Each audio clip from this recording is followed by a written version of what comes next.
So a lot of people ask me, how is it that you're able to start your car? It's a very complicated thing, being it's such an ancient technology. As you can see, there isn't a button that you can just push.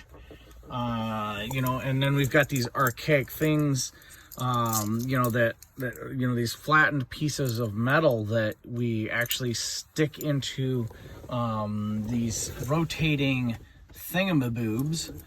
So basically what you do is you take that flattened piece of metal and you just stick it in there, just, you know, and then you wait for the beep. You hear the beep, right? Okay, awesome, cool, we're on the right track. Now what you got to do is you got to wait 45 seconds. So let's do that. Okay, now we've waited the 45 seconds. So what we got to do now is we got to take the doo-wop and make sure it does this number. You don't want it going up and down like that. You want the doo-wop to do that.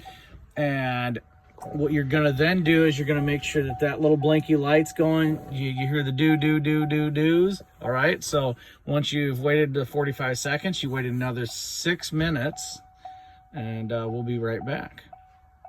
All right, now that we've waited the 6 minutes, we take the dingle bopper and we press that down.